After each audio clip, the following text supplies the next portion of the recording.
नमस्कार, मैं हूं राज और आप देख रहे हैं बियॉन्ड बॉर्डर्स। आज हम बात करेंगे भारत और अमेरिका के रिश्तों में हाल में आए खटास की, जिसकी वजह खालिस्तानी आतंकवादी गुरपतवंत सिंह पन्नून है। हम ये समझने की कोशिश करेंगे कि आखिर पन्नून जैसा आतंकवादी अमेरिका को इतना प्रिय क्यों है। क्या वजह है कि पन्नून जैसे आतंकवादी की वजह से अमेरिका भारत जैसे महत्वपूर्ण स्ट्रेटेजिक पार्टनर के साथ रिश्ते खराब करने पे तुला हुआ है। और ऐसे में भारत को क्या करना चाहिए? क्या भारत को अमेरिका को दो टूक ये कह देना चाहिए कि वह आतंकवाद के साथ किसी भी तरह का समझौता नहीं करेगा, चाहे जो भी परिणाम हो? देखिए, इंडो पैसिफिक रीजन में चीन की दादागिरी को रोकने में अमेरिका को भारत की मदद चाहिए, ये तो बहुत साफ है। और इसीलिए क्वाड जैसे संगठन बनाए गए थे।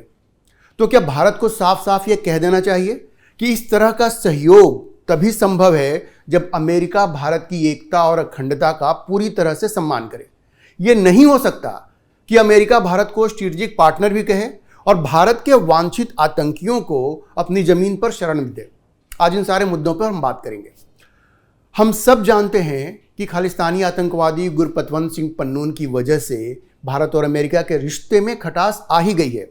दोनों देश भले ये कह रहे हों कि इस मुद्दे की वजह से नई दिल्ली और वाशिंगटन के दोस्ताना संबंधों पर कोई असर नहीं पड़ेगा, लेकिन सच्चाई यही है कि रिश्तों में आई दरार साफ दिख रही है। उसका एक ताजा उदाहरण यह है कि अमेरिकी राष्ट्रपति जो बाइडेन को भारत ने 2024 के रिपब्लिक डे पर बतौर चीफ गेस्ट इनवाइट किया था, लेकिन बाइडेन ने आने से मना कर दिया। इसकी वजह से नई दिल्ली में होने वाले क्वाड समिट को भी स्थगित करना पड़ा, जो अब बाद में होगा। ऐसा कहा जा रहा है कि बाद में होगा। बाइडेन के नहीं आने की वजह उनकी अन्य दूसरी व्यस्तताओं को बताया गया है, लेकिन भारत और अमेरिका के रिश्तों पर नजर रखने वाले डिप्लोमेट्स का मानना है कि पन्नून मुद्दे पर जो विवाद हुआ है वही इसकी मूल वजह है।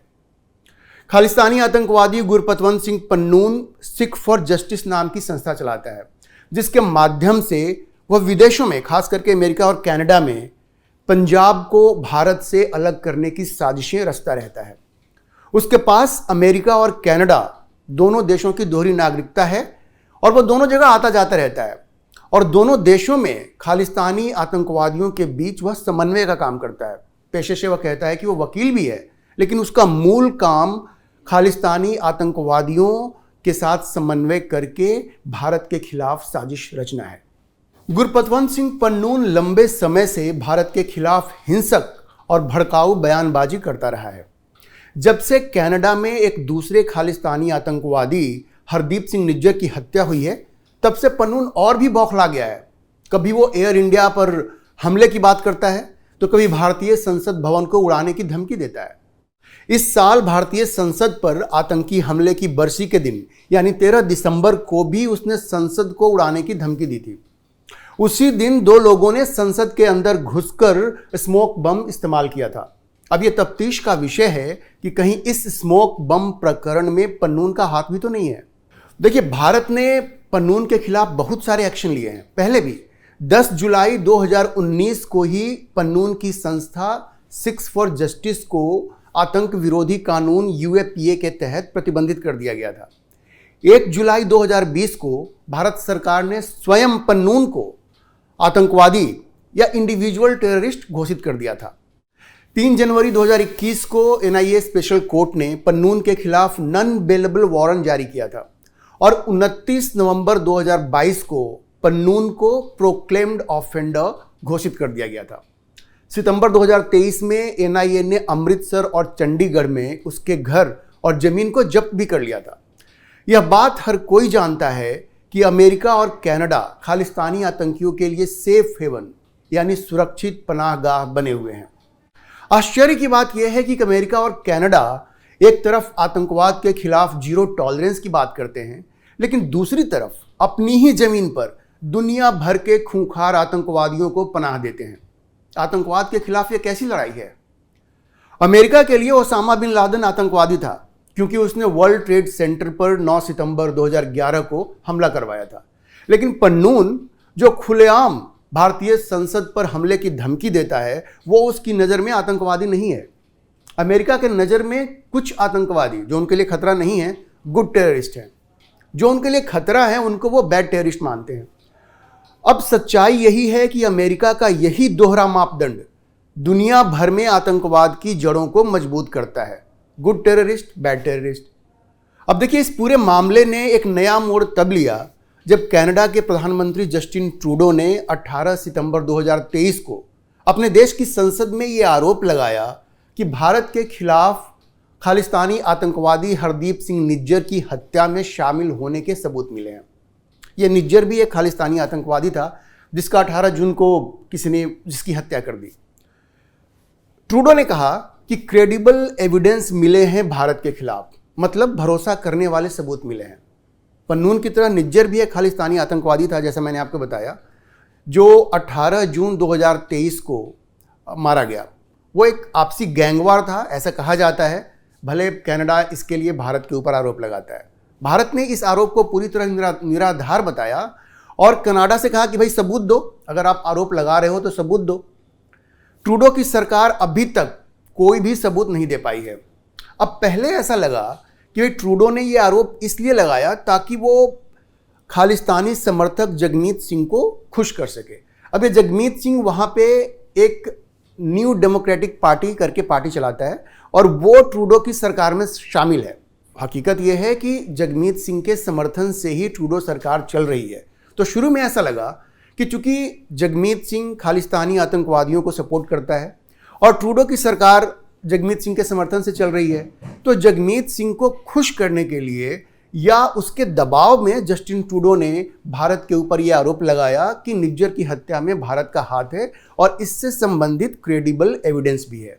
लेकिन बाद के घटनाक्रम से यह स्पष्ट हो गया कि कनाडा के पीछे अमेरिका खड़ा था। पहले तो अमेरिका ने निज्जर हत्याकांड में कनाडा को सहयोग करने के लिए भारत के ऊपर दबाव डाला, मगर जब भारत ने इसमें किसी भी तरह के रोल से इनकार कर दिया तो अमेरिका ने दूसरा पैंतरा अपनाया। अमेरिका ने कहा कि निज्जर की तरह पन्नून की हत्या की भी साजिश हुई थी, जिसमें भारत के एक अधिकारी के शामिल होने के सबूत मिले हैं।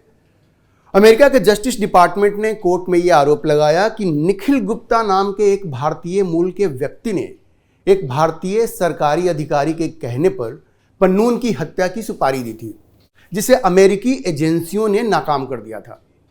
अमेरिका ने भारत से मांग की है कि इस मामले की पूरी जांच होनी चाहिए और दोषियों के खिलाफ कार्रवाई होनी चाहिए, क्योंकि ये एक अमेरिकी नागरिक की हत्या का प्रयास था। निखिल गुप्ता इस समय चेक गणराज्य में गिरफ्तार है और अमेरिका उसके एक्स्ट्राडिशन यानी प्रत्यर्पण का प्रयास कर रहा है। भारत ने इस तरह की किसी भी हत्या के प्रयास में शामिल होने से इनकार किया है और ये कहा है कि अगर सबूत दिए गए तो जरूर एक्शन लिया जाएगा। प्रधानमंत्री नरेंद्र मोदी ने अभी फाइनेंशियल टाइम्स को एक इंटरव्यू दिया है और उस इंटरव्यू में भी उन्होंने कहा है कि सबूत मिलने पर जरूर कार्रवाई होगी। मोदी ने यह भी कहा कि विदेशों में कुछ ऐसे अतिवादी संगठन हैं, एक्सट्रीमिस्ट ऑर्गेनाइजेशन हैं, जो फ्रीडम ऑफ एक्सप्रेशन के नाम पर डराने धमकाने और हिंसा भड़काने का काम करते हैं। मोदी ने कहा कि ऐसे अतिवादी संगठन भारत के लिए गहरी चिंता का विषय हैं। जाहिर है उनका इशारा पन्नून और निज्जर जैसे आतंकवादियों और सिक्स फॉर जस्टिस जैसे संगठनों की ओर ही था। जब अमेरिका ने भारत के ऊपर पन्नून की हत्या की साजिश रचने का आरोप लगाया और अपनी नाराजगी जाहिर की, तो उसके बाद पन्नून का हौसला और भी बढ़ गया।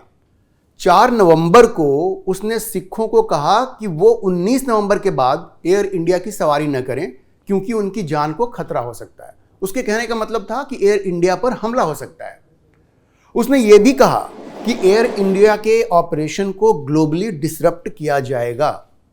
उसने ये भी कहा कि इंदिरा गांधी एयरपोर्ट का नाम बदलकर इंदिरा गांधी के हत्यारों के नाम पर यानी सतवंत सिंह और बेअंत सिंह के नाम पर रख दिया जाएगा। आप उसके दुस्साहस का अंदाजा लगा सकते हैं और उसके दुस्साहस की वजह यही है कि पन्नून को मालूम है कि अमेरिका उसे कुछ नहीं होने देगा। सवाल यह है कि अमेरिका में बैठकर वो भारत को इस तरह की धमकियां दे रहा है और बाइडेन सरकार कोई कदम नहीं उठा रही है। आखिर क्यों? इसको समझना बहुत मुश्किल भी नहीं है। अगर भारत में कोई ये समझता है कि अमेरिका एक मित्र देश हो सकता है, तो इससे बड़ी भूल नहीं हो सकती। अमेरिका कभी किसी का दोस्त नहीं हो सकता। अपनी चौधराहट बरकरार रखने के लिए वो सिर्फ दूसरे देशों का इस्तेमाल करता है। अमेरिका किसी को दोस्त नहीं बनाता, वो सिर्फ मैरिज ऑफ कन्वीनियंस में यकीन रखता है। ये समझ लेने की जरूरत है। अब भारत से उसे कई शिकायतें हैं, दो तो सबसे खास हैं। एक तो यूक्रेन वॉर में जिस तरह से भारत ने रूस के खिलाफ बयानबाजी करने से इनकार कर दिया, और रूस के साथ जो भारत की दोस्ती है, जिस तरह से भारत रूस से तेल आयात कर रहा है और करता रहा है, उससे लेकर के अमेरिका को बहुत बड़ी प्रॉब्लम है। वो चाहता है कि भारत रूस के साथ अपनी दोस्ती को रोके और यूक्रेन मामले में रूस का विरोध करे, जो करने के लिए भारत तैयार नहीं है। अब बात यह है कि अमेरिका को यह बात पच नहीं रही है कि मोदी सरकार ने यह कैसे कह दिया कि भारत किसी का पिछलग्गू नहीं बनेगा जहां तक विदेश नीति का प्रश्न है, और अपनी इंडिपेंडेंट फॉरेन पॉलिसी बरकरार रखेगा। अमेरिका को यह पच नहीं रहा है।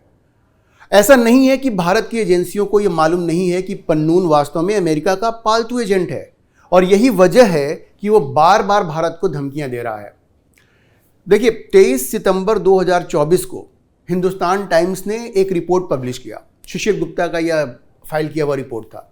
उस रिपोर्ट में यह बताया गया कि भारत के इंटेलिजेंस चीफ ने CIA डायरेक्टर को यह साफ साफ बता दिया कि वो पन्नून को इसलिए टच नहीं कर रहे हैं क्योंकि उन्हें मालूम है कि पन्नून CIA के लिए काम करता है। मतलब पन्नून CIA का एजेंट है, यह भारतीय एजेंसियों को मालूम है। अब हिंदुस्तान टाइम्स ने अपनी रिपोर्ट में क्या कहा, मैं कोट करता हूं। हिंदुस्तान टाइम्स ने अपनी रिपोर्ट में बताया, it is not for any other reason that Indian intelligence chief told the CIA director that the only reason they don't take action against SFJ's GS Pannu, who holds dual citizenship of US and Canada, for openly calling for assassinations of Indian diplomats and burning of Indian flag, could be because he is actually a CIA agent and batting on behalf of Langley. देखिए, Langley एक जगह है जहां पे CIA का headquarter है। तो भारत के इंटेलिजेंस चीफ ने CIA डायरेक्टर को ये साफ साफ कह दिया कि देखिए, हमें मालूम है कि पन्नून कौन है, और हम उसके खिलाफ एक्शन सिर्फ इसलिए नहीं ले रहे हैं क्योंकि हमें मालूम है कि वो CIA का एजेंट है। अब सवाल है कि अमेरिका भारत के दुश्मनों को इस तरह से पनाह क्यों दे रहा है। एक सेंटेंस में कहें तो अमेरिका ये चाहता है कि भारत विदेश नीति के मामले में पूरी तरह से उसके सामने सरेंडर कर दे, और अगर वो ऐसा नहीं करता है तो फिर वो भारत को पन्नून जैसे एक्टर्स के माध्यम से परेशान करेगा। फॉल इन लाइन और we will make you fall in line, by hook और बाय क्रुक। अमेरिका की यही पॉलिसी रही है, और भारत को भी वो यही मैसेज देना चाहता है। पन्नून को प्रोटेक्ट करने के पीछे उसकी यही मंशा है। अब मोदी सरकार को क्या करना चाहिए? देखिए, ये एक डिप्लोमेटिक टसल है, और इसका समाधान डिप्लोमेटिक तरीके से ही निकालना होगा, इसमें कोई दो राय नहीं है। लेकिन भारत को कुछ रेड लाइंस भी ड्रॉ करने होंगे, रेड लाइंस खींचने होंगे। भारत को अमेरिका को यह मैसेज देना होगा कि अगर उसने भारत के आतंकवादियों का समर्थन बंद नहीं किया तो चीन को घेरने का उसका मंसूबा अधूरा ही रह जाएगा, क्योंकि इस रीजन में चाइना के खिलाफ खड़े होने की कुवत सिर्फ और सिर्फ भारत में ही है। भारत के बगैर क्वाड का कोई भविष्य नहीं है, सब लोग जानते हैं ये। ऑस्ट्रेलिया ने कई बार यह बात कही भी है। और अमेरिका पन्नून जैसे एक आतंकवादी की वजह से इंडो पैसिफिक जैसे स्ट्रेटेजिकली क्रूशल रीजन में अगर भारत जैसा सहयोगी खो देता है तो ये मूर्खता ही होगी। मोदी सरकार को अमेरिका को ये मैसेज साफ साफ देना ही होगा। अमेरिका को बताना ही होगा कि उसकी आर्म ट्विस्टिंग की पॉलिसी कम से कम भारत के साथ तो नहीं चलेगी, यह सफल नहीं होगी। अमेरिका जितनी जल्दी ये बात समझ जाए उतना बेहतर है। आज के लिए इतना ही। अगर आपको ये वीडियो पसंद आया तो आप इसे लाइक करें, शेयर करें और चैनल को सब्सक्राइब करना ना भूलें।